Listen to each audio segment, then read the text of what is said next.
गैर ज़रूरी बालों को उतारने के लिए, रिमूव करने के लिए मुख्तलिफ़ किस्म के तरीके अपनाए जाते हैं, जैसे वैक्सिंग, थ्रेडिंग, जो कि बहुत पेनफुल है। अस्सलामुअलैकुम viewers, Anam home remedy channel में खुश आमदीद।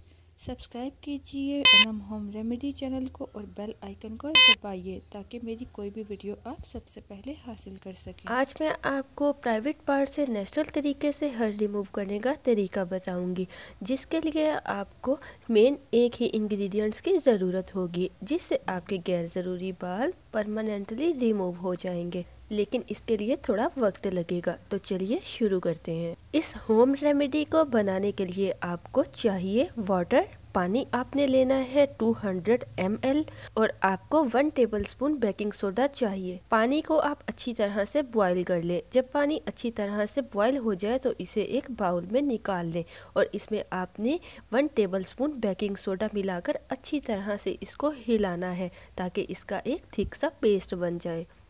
उसके बाद आपने कॉटन पैड लेना है। आपने इस कॉटन पैड पर मिक्सचर को लगाना है। लगाकर आपने अपने प्राइवेट पार्ट पर, गैर ज़रूरी बालों पर इस कॉटन पैड को रख देना है, चिपका देना है। सारी रात के लिए आपने इसे लगा रहने देना है और अगली सुबह आपने उस कॉटन पैड को उतार लेना है और अपने इफेक्टेड एरिया को, जहां से आपने गैर जरूरी बालों को रिमूव करना है, नीम गर्म पानी से अच्छी तरह धो लें। उसके बाद आपने कोई भी मॉइस्चराइजर का इस्तेमाल करना है। कोई भी मॉइस्चराइजर लगाकर हल्के हाथों से मसाज करना है। वीकली 3 बार आप इस रेमेडी को इस्तेमाल करें।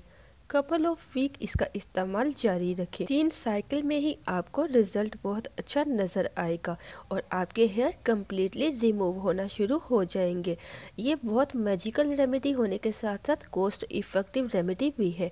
इसके लिए वक्त ज़रूर लगेगा, लेकिन आपके हेयर परमानेंटली रिमूव हो जाएंगे।